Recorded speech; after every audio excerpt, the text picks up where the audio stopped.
fronting by my age, I'm 40. You know what I'm saying? I've been DJing 31 years. Still look young, still keep it at heart, still doing my thing, you know what I'm saying? Still knocking heads off, you know what I'm saying? Inspiration, man. First of all, God is an inspiration for all this. What you doing out there. Thanks to my mother, because she played all the Harold Melvin, the Blue Notes, the OJ, Teddy Pendergrass, Delphonics, you know, a lot of good soul music. You know, a lot of gospel and a lot of stuff like that. My father, he introduced me to the Miles Davis and the Bob Marley, the Peter Tosh, the who was that? Stanley Turrentine, Pharoah Sanders, Weather Report, and all that music. But my uncle, he turned me on to Martin Circus, Patrick Adams, the Tramps, all that Bumblebee Unlimited music, because he was playing it and he was going to the parties, you know what I'm saying? So I guess when 81 rolled around, you know what I'm saying, they had a show on 1390 called The Punk Out Album. Then that was the evolution of BMX. When BMX came around, that's what just did it, because they was playing all the music that we like, B-side music, not that turn the Vicky Sue Anderson and turn the beat around shit, none of that shit. They playing like In the Bush, and Rodney Franklin's in the Groove and shit like that, Beat Street, all the Prelude, the Atlantic 12 inches, all the shit that was coming from London that had come back imported here, and that was the shit we was playing. So we was playing we'd call it Italo imports. I can never call myself a purist of house music because I wasn't there at the beginning, but I'm a part of it. But truth being, house music took a dive. They don't like to speak about this. That's why I'm kind of like the poster bad boy. You know, I'm not trying to be none of that. My mother always says, speak the truth, and the truth will set you free. I kind of say I'm lucky, man, because I was the witness it all. I'm not trying to be like the big bad person, though, and I wasn't there with the guys that was doing it. You know what I'm saying? Much love and much respect to them. But it took a dive. You know what I'm saying? When BMX went off the air, that was like a source of a place that we can check in on lunchtime mixes, or the 5 o'clock mix, or Friday and Saturday. You know, you always had your tape decks ready because you knew what were these dudes gonna do and what was they gonna play. So that's what the older guys in Chicago don't realize, that you had the younger guys like us, like that time, that was really listening, 13, 14, 15, 16. Like any record they played, we were going to buy them. No matter what, my mama gave me money to go back and forth to school. Damn all that. I'm finna take the bus to import records downtown on Plymouth or Loop Records and buy me some records. I'm buying Get the Hoe. I heard Farley play Get the Hoe. I gotta have it. No, but it took a dive, so we lost kind of a lot of communication with that. So B96 kind of picked up, but and no slight to them, but they was playing more of the techno sound. We kind of lost focus. So basically, the music got kind of like more street. I guess Ray Barney started being more aggressive, putting more of the aggressive, tracky music out. So once he started doing that, Dance Mania started to grow. This is like 93 and 94. But without Ray Barney, in a way, man, this music wouldn't be possible. But when he took that chance, that's one thing I respect about Ray Barney. He took it and he ran with it. When all the legends kind of like took the back seat, here you go, you got these guys from fucking projects and the streets making all this dope ass music in your fucking bedroom, in your basement. Everybody was able to take it, hey, you want to get shit, put out there, get a little dope. Hey, take that shit to Ray Barney, take that shit to Ray. They listen to it, if it's alright, it's alright. It might have been some bullshit, you done made, and it blow up.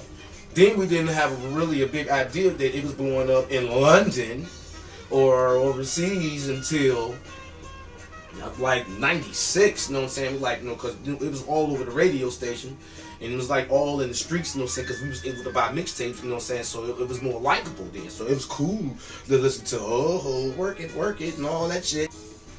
We started hearing about people that was playing the music. Like, man, are you serious? Are they playing the music over there? How the hell they get the music? So we, okay. Now we know, you know what I'm saying? So now we getting like kites back from people, and in France or probably in Brussels or probably somewhere all through London that, well, man, this music is the fucking shit. Are you serious? This track is bullshit. How you like this crap? Well, what my mother say? What's another man's junk is another man's treasure. You know what I'm saying? So we had to value that. So Gant and Poncho, they played a big role in coining the sound Juke. They didn't come up with it. They said they went to a party. This is what they told me one day. They went to this party and they were saying something like, man, this party Juke, this shit Juke. So like, they start saying that word and I'm like, what the fuck is a Juke?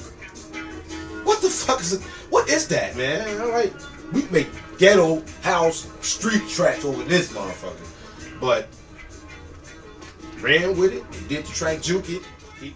There we go. I mean, that track, they just started saying, rather than saying move it, work it, or bang it, they saying Juke it. What the fuck is a Juke? But man, that shit picked up, man. I'm like, whoa. So I start seeing this shit like change. A lot of us, we was like pretty much just like hanging out with each other. But around this time, I was introduced to Arpebu in '97. No dark skinned nigga, man, what up, yo? What's up, Joe? What's going on, man? No, cool. This nigga is cool as hell. But he was weird. I'm like, man, these tracks is weird, bro. But the dancers was going so crazy to him. I'm like, whoa. But me and Slick Rick, we was doing our style. And, because I always did a lot of four on the floor shit. You know what I'm saying? It could be weird. We all try to flip it weird. But it was Clint. He came along. And I ain't gonna even front. I ain't gonna even front on camera because I know Clint, he'll call my bluff. He'll talk shit about it. I didn't like the track. I hated the track. You know what I'm saying? I hated the track with all my might. I'm like, what the fuck is this bullshit, man? But, man, that track just, like, it took a world of its own. I call this one of the births of footwork tracks.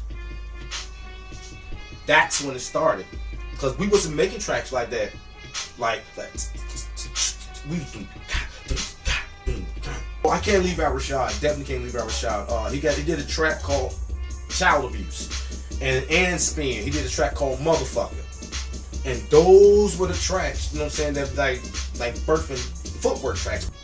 That's what I'm trying to teach, you know what I'm saying? But then you got Arpebu, the infamous. He was just infamous, like of ways he did his tracks and all. This is 1999.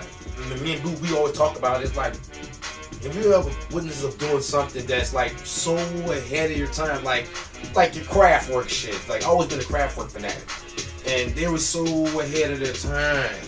And you know, that's the way I am. Even with the music, I got like focus of music. And I go back and listen to the shit I did 20 years ago, and I'm like, whoa. What was I smoking? What was I drinking? What was I doing? And it wasn't in a bad way. It was just like, wow. But then around that time, Dance Mania folded. You know, no more Dance Mania records coming out. You know, internet age and everything got big. Everything started to fold up, you know what I'm saying? Labels started closing up the doors. The internet game got big. MySpace got big, you know what I'm saying? And I guess this was the easier way to deal with your music, and the music slowed down. Yeah, but we had a club. That was the only thing that was saving me, you know what I'm saying? Thanks to around that time, my buddy Bobby Skill, like the DJ Rashad and DJ Spinn, you got Traxman and really Bobby Skills. We dealing with our shit, they dealing with their shit, so we did a CD together called Kingtown to the Hundreds. Y'all style, my style, we represent myself, represent myself back to the south side, I represent y'all back to the west side, and it worked. That's a perfect CD. I love that CD. You know what I'm saying? So forever in depth, I'm good with that. Thanks to DJ Clint. Beat down, all that shit was going on at the time. So from west to the south, man, we had a lot. But once again, the little money things came in. So you know, we getting older now. Like, people start reaching out. So Godfather from Detroit got up with Rashad, Spinn, and Clint. But I'm still doing the street mixtapes. Whenever they was coming out with something, I was always getting it firsthand. I would play it. So credibility and getting older, you know what I'm saying? I still had the street cred of doing the mixtapes, but then later those years, like your 05, 06, 07, 07, a lot of new other DJs came about. Motherfuckers never gave up. It was just, we going where the money at and where the appreciation at. Seeing we kind of left it, you know what I'm saying? So a lot of new people came along, and now seeing change is not good. Change is great, you know what I'm saying? But it's just, you know, everybody's got these styles, so they was doing their thing. So when all of us pretty much like came back around each other, like, you know what, we gotta lay down this heat. You just like, we was still doing like commercial stuff, you know, the floor music, but we were still fucking knocking heads off with the new tracks and styles we was doing. Like, oh man, well, I got some shit. Oh, he got some shit. So before you know it, I started hearing about Manny. I'm like, damn, who the fuck is Manny? This little dude was fucking raw. But he knew me already.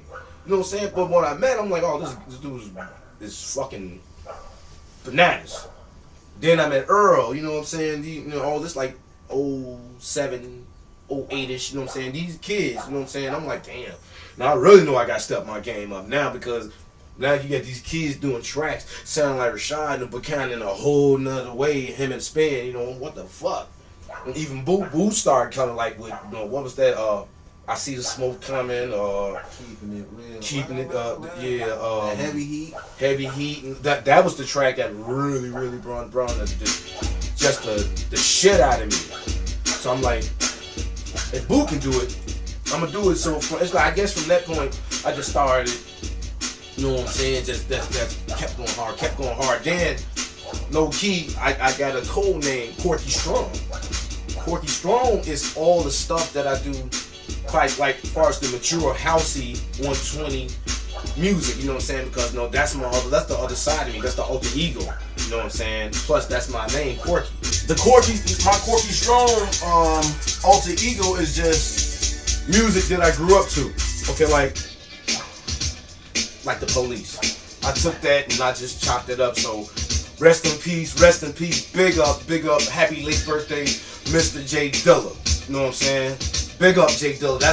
That's where the whole Traxman style comes from. It comes from listening to following Slum Village, J Dilla, Q-Tip, The Hum, Pete Rock, Premier, all the hip hop producers. Cause you know I'm a big hip hop fan. I ain't into all the Gucci and all that shit. Cause I call it, it's garage sounds, Fruity Loops garage sounds, and anybody can do it. So anybody's able to get on and make $1 million, just make a bullshit beat. So I'm all into purity, but I understand you want money at the same time. Don't sell your fucking souls. Stop selling your soul for a piece of paper.